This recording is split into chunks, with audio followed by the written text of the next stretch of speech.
दोस्तों हमारे देश के लगभग सारे कंपनी ऑलरेडी अनाउंस कर चुके हैं कि जनवरी 2024 से ये लोग अपने गाड़ी की प्राइस बढ़ाने वाले हैं। और ये लगभग हर साल का स्टोरी है, हर साल का एक खेल है और हर साल की तरह इस बार भी इन्होंने सेम स्टोरी रिपीट किया है। तो आने वाले दिनों में जो लोग गाड़ी खरीदने वाले हैं या फिर बुक करने वाले हैं तो उनको थोड़ा ज्यादा पे करना पड़ सकता है आगे जाके। नॉर्मली हर साल लगभग 2 से लेकर 3% या फिर किसी किसी स्पेशल केस में 5% तक गाड़ी का प्राइस बढ़ता ही रहता है। तो हर साल आप ऑब्जर्व करना, जब भी कोई एक कंपनी अनाउंस कर देता है कि आगे जाके वो गाड़ी के प्राइस जो बढ़ाने वाले हैं, साथ साथ जो और कंपनी मौजूद है मार्केट में वो भी अपने प्रोडक्ट की प्राइस बढ़ा देते हैं।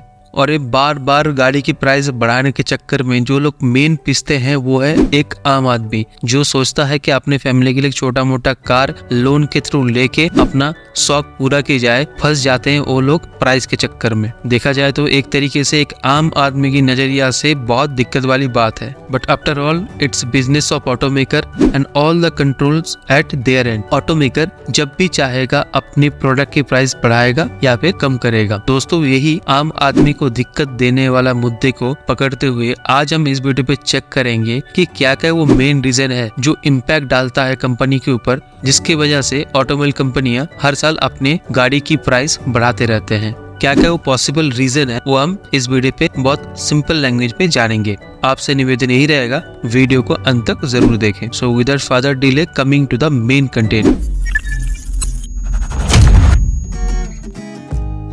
Hello everyone, welcome to auto moto again.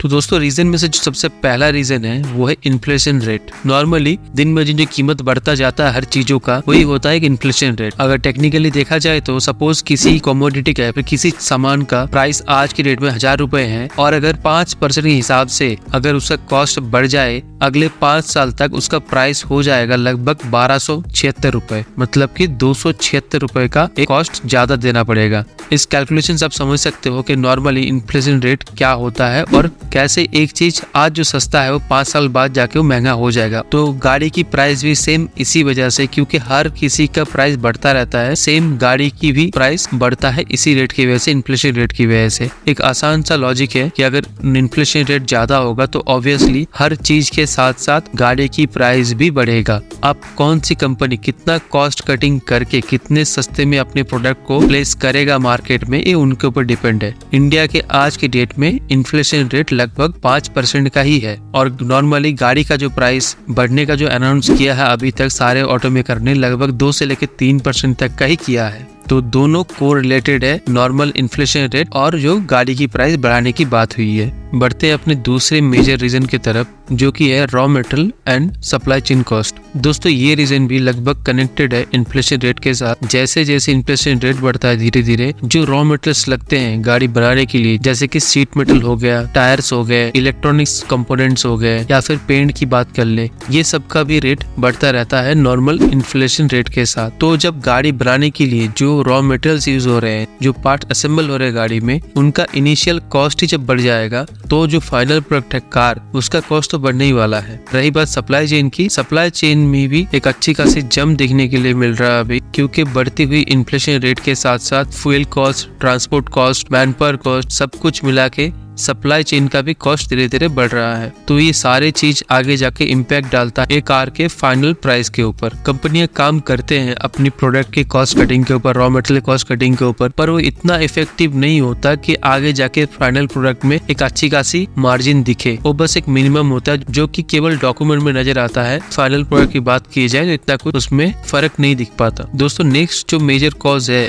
वो है टैक्सेशन। इंडिया में ऑटोमोबाइल सेक्टर के ऊपर एक बर्डन सा है टैक्सेशन का। जैसे कि आप इस लिस्ट को रेफर कर सकते हो। इनमें से जो पहला व्हीकल है पेट्रोल, सीएनजी, एलपीजी, जो कि लेस देन 1200 सीसी का है और एक 4 मीटर जो गाड़ियां होते हैं नॉर्मली हैचबैक या फिर सब कॉम्पैक्ट एसयूवी, उसके ऊपर लगभग 30% तक टैक्स लगता है। और ये सब कॉम्पैक्ट एसयूवी हैचबैक खरीदने वाले लोग कौन है? ऑब्वियसली एक फर्स्ट टाइम कार बायर या तो फिर सीधी बात में एक आम आदमी या फिर मिडिल क्लास फैमिली। तो उसमें से ही लगभग 30% का टैक्स भरना पड़ता है, जो कि काफी ज्यादा है। और अगर इसके आगे एक थोड़ा अच्छा व्हीकल की बात करें जो नॉर्मली कॉम्पैक्ट एसयूवी या फिर एसयूवी की बात कर ले, तो उन गाड़ियों केस में टैक्स लगभग 50% तक भरना पड़ता है, जो कि एक सर्टेन लिमिट से भी ज्यादा है। यहाँ पे गवर्नमेंट एक अच्छा खासा मुनाफा हासिल करता है ऑटोमोबाइल सेक्टर से, क्योंकि गवर्नमेंट ऑटोमोबाइल सेक्टर को अभी भी लग्जरी सेक्टर के रूप में कंसिडर करता है और उसके थ्रू एक अच्छा खासा मुनाफा हासिल करता है ऑटोमोबाइल सेक्टर से। यहाँ पे अगर डिटेल में देखा जाए कि टैक्सेशन कैसे इम्पैक्ट डालता है कार के प्राइस के ऊपर, इस चार्ट के थ्रू हम क्लियर हो सकते हैं। एक गाड़ी के प्राइस को अगर ब्रेकअप किया जाए, कौन से फेज में जाके पैसे देना पड़ता है एक कार बायर को, वो दिख जाएगा। जैसे कि पहला जो स्टार्ट होता है वो कॉस्ट ऑफ द व्हीकल, मतलब कि जहाँ पे एक कार मेकर अपना व्हीकल बना के बेच रहा है डीलरशिप को। तो जब डीलरशिप को बेचता है, डीलरशिप अपना प्रॉफिट मार्जिन निकाल लेता है, वो लगभग 5% तक होता है, प्लस उसके ऊपर जीएसटी, प्लस जो ट्रांसपोर्टेशन चार्जेस होता है, मतलब कि प्लांट से लेके डीलरशिप एंड तक, प्लस जो अदर एक्सपेंसेस होता है जो कि डीलर पहले से नोट डाउन करके रखता है। ये सब कंक्लूड होके जाके एक शोरूम प्राइस डिसाइड होता है। जो एक शोरूम प्राइस हम देखते हैं ना, वो यही होता है। ये सब कंक्लूड करके उसके बाद जाके एक शोरूम प्राइस डिसाइड होता है। फिर एक शोरूम के बाद आता है गवर्नमेंट की टैक्स, जैसे कि RTO, insurance, road tag, logistic charges, TCS charges, green cess अगर एप्लीकेबल हो तो, और लीगल चार्जेस जो भी है। उसके बाद जाके ऑन रोड प्राइस डिसाइड होता है। तो एक भारी भरकम टैक्स बर्डन आता है एक कार के ऊपर। तो ये काफी कॉमन फैक्टर है एक गाड़ी की कीमत हर साल बढ़ने के लिए, क्योंकि समय के साथ साथ हर साल टैक्सेशन की वजह से जो एक कॉस्ट है ये भी बढ़ता रहता है और आगे जाके इम्पैक्ट डालता है गाड़ी की फाइनल प्राइस के ऊपर। आगे बढ़ते हैं नेक्स्ट रीजन की तरफ, जो कि है अपडेट्स ऑन व्हीकल। दोस्तों, समय समय पे जब भी कोई व्हीकल में कोई अपडेट्स आता है, चाहे वो किसी कंपनी की हो या फिर गवर्नमेंट के गाइडलाइन को मीट करने के लिए हो, कोई भी अगर टेक्निकल अपडेट गाड़ी पे किया जाता है, उस वक्त गाड़ी की प्राइस बढ़ाया जाता है कंपनी के द्वारा। जैसे कि पहले भी हम देख चुके हैं, जब BS6 इम्प्लीमेंट हुआ था या फिर जब एयरबैग इम्प्लीमेंट हुआ था, तब गाड़ी की प्राइस बढ़ाया गया था अलग से। इसके साथ साथ कोई कार मेकर अगर एग्जिस्टिंग मॉडल की नेक्स्ट जनरेशन या फिर फेसलिफ्ट जब लॉन्च करता है, तब भी गाड़ी की प्राइस जो है बढ़ाया जाता है कंपनी के द्वारा। और ये काफी कॉमन रीजन है एक गाड़ी की कॉस्ट बढ़ने के लिए। तो ये इतना मैटर नहीं करता है, गाड़ी में कोई अपडेट आएगा, अगर नया कुछ दिखने के लिए मिलेगा अगर, तो वो मैटर नहीं करता है कंज्यूमर को, क्योंकि कुछ ना कुछ अच्छे के लिए किया जाता है। वो ये उतना मैटर नहीं करता जितना मैटर करता है टैक्सेशन। दोस्तों, नेक्स्ट जो रीजन है वो है एक ईयर एंड स्ट्रेटेजी। नॉर्मली देखा जाता है कि ईयर एंड जो आता है लगभग दिसंबर महीने में कोई गाड़ी लेना पसंद नहीं करता है, क्योंकि गाड़ी का जो रजिस्ट्रेशन है वो दिसंबर महीने में होता है। तो इस हिसाब से जो 15 साल एक व्हीकल का जो लाइफ है वो जल्दी पूरा होता है, क्योंकि कोई गाड़ी अगर दिसंबर महीने में खरीदा जाएगा, उस गाड़ी का रजिस्ट्रेशन जो है दिसंबर महीने में किया जाएगा, तो उस गाड़ी का डिप्रिसिएशन कॉस्ट उस साल के हिसाब से निकाला जाएगा। मतलब अगर गाड़ी कुछ दिन बाद लिया जाता है, आने वाले साल के जनवरी महीने में लिया जाता है, तो डिप्रिसिएशन कॉस्ट में फर्क दिखने का चांस है। मोस्टली लोग इसीलिए गाड़ी लेना अवॉइड करते हैं दिसंबर महीने में, और इसीलिए जो ऑटोमेकर होते हैं लगभग ईयर एंड के महीने में आके ये अनाउंस करते हैं कि जनवरी महीने से जाके ये अपना व्हीकल कॉस्ट बढ़ाने वाले हैं, क्योंकि एक प्रेशर से बना हो जाता है। क्योंकि जो लोग सोचते रहते हैं कि गाड़ी बुक करने वाले हैं, गाड़ी खरीदने वाले हैं, आने वाले साल के आने से पहले ही गाड़ी खरीद लेते हैं टू अवॉइड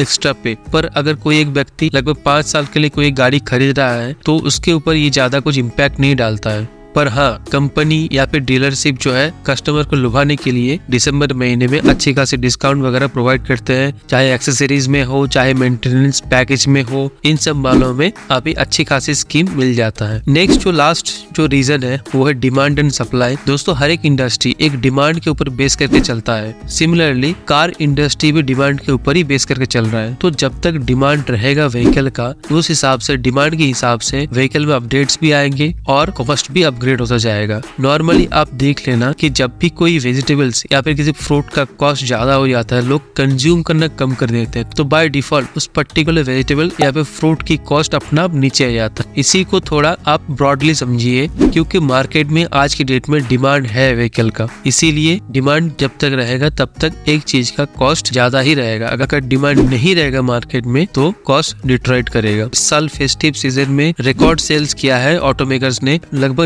19% का एक जंप दिखा गया है मार्केट में और लगभग 42 डेज का इस फेस्टिव सीजन में 37,93,584 यूनिट ऑफ व्हीकल बेचे गए हैं इस साल फेस्टिव सीजन में। तो एक हाई वॉल्यूम व्हीकल इस फेस्टिव सीजन में सप्लाई किया गया है ऑटोमेकर्स के द्वारा। तो ऑब्वियसली मार्केट में डिमांड एक रिकॉर्ड हाई पे है अभी, क्योंकि अभी का डिमांड के ऊपर बेस करके ही आने वाले दिनों का तैयारी कर रहे हैं। और अभी का जो अनाउंसमेंट हुआ है कंपनियों की तरफ से कि प्राइस बढ़ने वाला है, उनमें भी लगभग यही सब रीजन मेंशन किया गया है, जैसे कि raw material cost, inflation cost, लगभग इन सारों चीजों को ही मेंशन किया गया है, जो कि एक काफी कॉमन फैक्टर है। और इसी के साथ ये वीडियो का अंत। वीडियो अगर अच्छा लगा हो तो लाइक करें और अपने फ्रेंड्स एंड फैमिली के साथ शेयर जरूर करें, और आगे आने वाले वीडियो के लिए चैनल को सब्सक्राइब करना ना भूलें। तब तक के लिए thanks for watching the video.